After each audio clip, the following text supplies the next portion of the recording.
Kaieteur Radio, keeping you informed. Demerara and Essequibo 99.1 FM. Berbice 99.5 FM. Kaieteur Radio.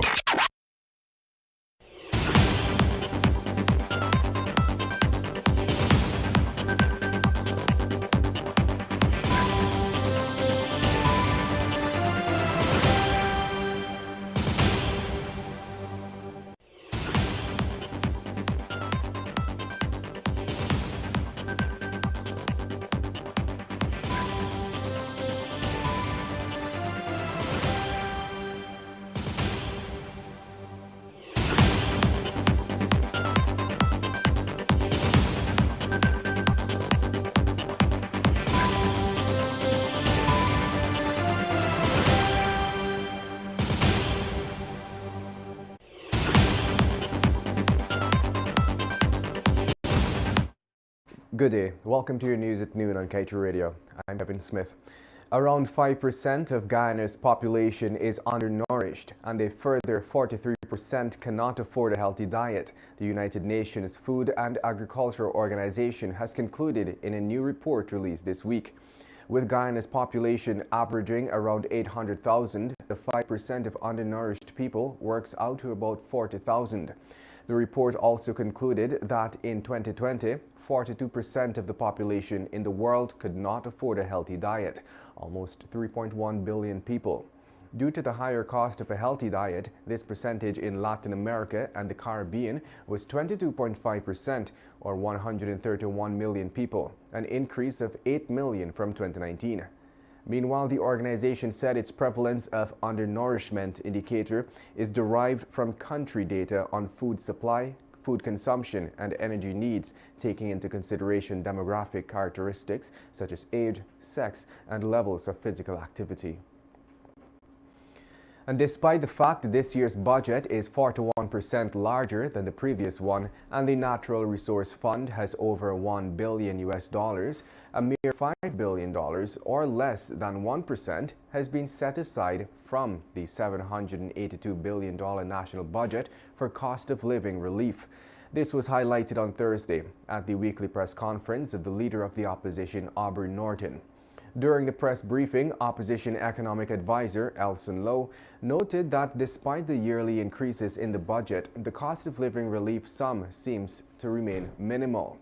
Norton echoed similar sentiments, noting that Budget 2023 confirms that the government is more interested in serving its business cronies than in lifting the quality of life of the Guyanese masses.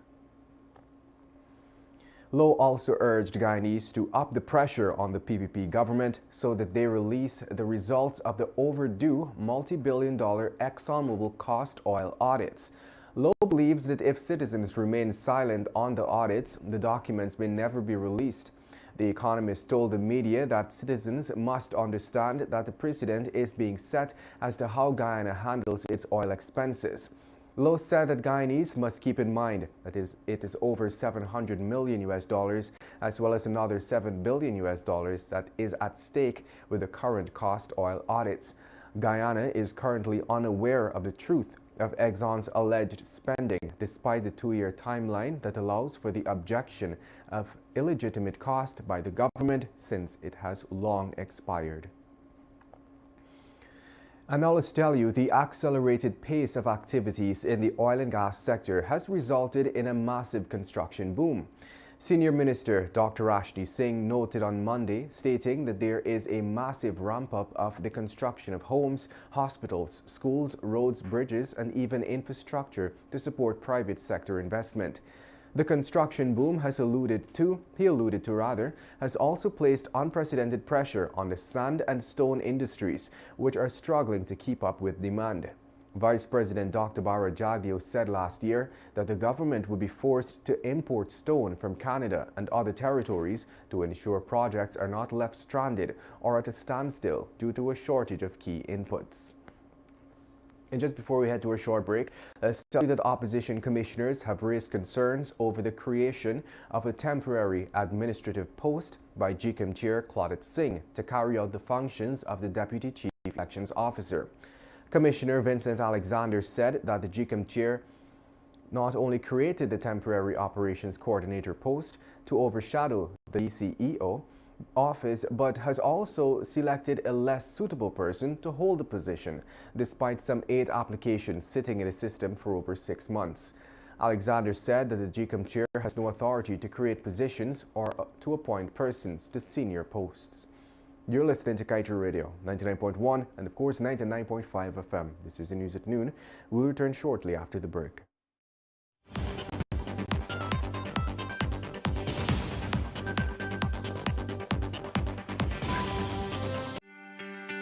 This is GHK Lall inviting you to join me weekdays from Monday to Friday on the National Outlook for commentary on a range of issues. Immediately after the 12 noon and 7 p.m. newscasts on Kaieteur Radio at 99.1 FM and 99.5 FM. Looking forward to you sharing in the conversation.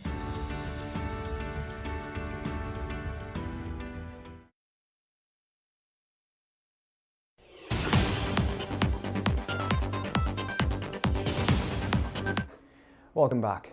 Engineers from the National Drainage and Irrigation Authority are currently working to put systems in place to relieve the intrusion of river water in the Charlestown community due to a faulty sluice at Princess Street, Georgetown. It was disclosed that the issues faced at the Kaieteur were as a result of faulty work by the contractor. Last August, Square Commodities signed a contract for just over $11.6 million with the NDIA for the fabrication and installation of a stainless steel door at the Princess Street Sluice.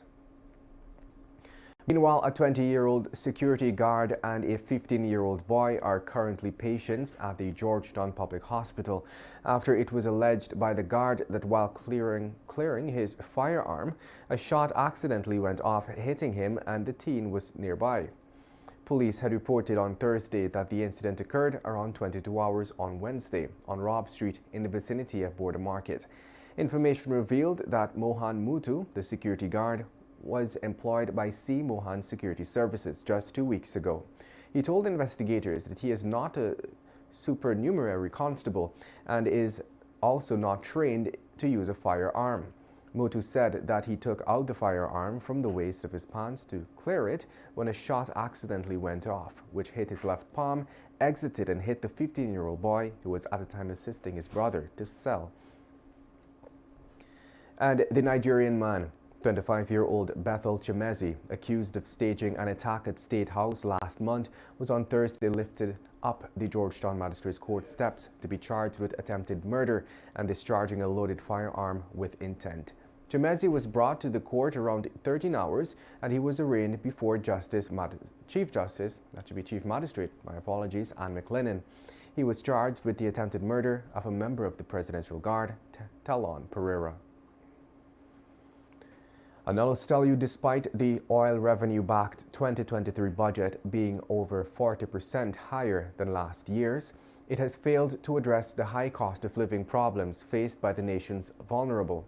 Shadow Attorney General and Legal Affairs Minister Roysdale Ford said in a public missive yesterday that even with an abundance of oil money, the government has not put in place systems to ease the burden of the high cost of living on the people.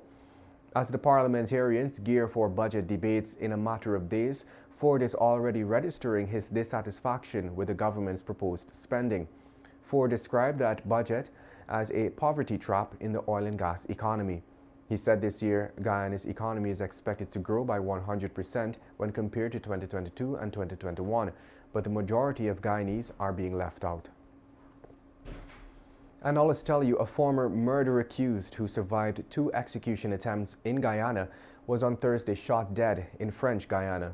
The dead man was identified as Edward Skeet, popularly known as Pretty Boy, who was seen on a cell phone recorded video lying motionless on a grass parapet beside a road and bleeding from what looks like a gunshot wound to his chest. Skeet is a resident of Alboystown and has a lengthy criminal rap sheet in Guyana. He was charged with murder twice. He was freed from his second murder charge in 2018 after prosecutors failed to provide enough evidence for a jury to convict him. Skeet's first murder charge was in April of 2011. And on that note, We wrap things up with page 7 of today's Kaieteur News, dedicated to being blunt.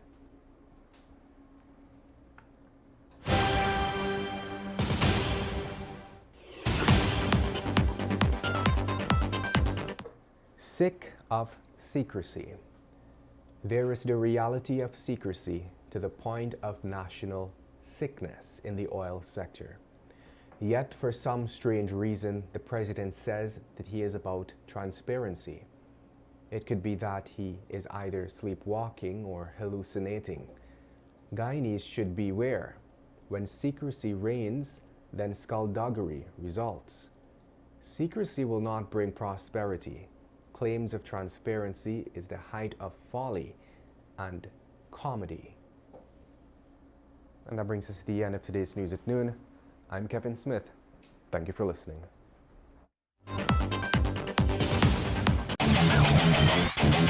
Want value for your advertising dollar? Then place your ads on Kaieteur Radio's newscasts. Streamed live on 6 different mediums, reaching hundreds of thousands. Advertise today and watch your dollar grow.